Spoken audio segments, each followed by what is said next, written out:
তাদেরকে বিচারের আওতায় আনেন।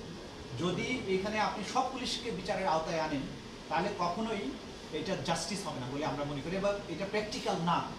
সরাসরি সম্পৃক্ত যারা তারা এবং তাদের সুপিরিয়র কমান্ডারদেরকে বিচারের আওতায় আমরা আছি। সে কারণেই 8 জনকে আইডেন্টিফাই করা হয়েছে। আরও যে সমস্ত ঘটনা ঘটেছে সেগুলোর জন্য তদন্ত অব্যাহত আছে। যেমন চানখারপুর এলাকায় শুধু পুলিশ না, কিন্তু সেখানে আওয়ামী লীগ, যুবলীগ, তাদের কমিশনাররা এরাও সম্পৃক্ত ছিল। তাদের ব্যাপারে আলাদাভাবে তদন্ত চলমান আছে এবং তদন্ত সমাপ্ত অন্তে তাদের বিরুদ্ধে চার্জশিট আসতে পারে, মানে সম্পৃক্ততা পেলে। এটা কিন্তু এন্ড না।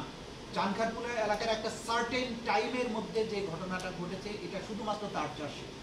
ওই এলাকায় আরও যে সমস্ত অপরাধ হয়েছে সেগুলো আলাদাভাবে তদন্ত চলমান আছে এবং সেখানে যাদেরকে পাওয়া যাবে তাদের বিরুদ্ধে চার্জশিট আবার কাটবে। সেটাকে আলাদা মামলায় আসবে নাকি এই মামলায়? না, আলাদা মামলায় আসবে, আলাদা মামলা। এবং আপনাদেরকে আমি এটা বলে দিতে চাই, আপনারা আমাদের স্বাভাবিক আমাদের যে ধারণা যে একটা এফআইআর এর মধ্যে আবার নতুন করে কিভাবে হবে, আন্তর্জাতিক অপরাধ ট্রাইব্যুনালের আইনে কিন্তু আমাদের কোনো আইনগত বাধা নেই।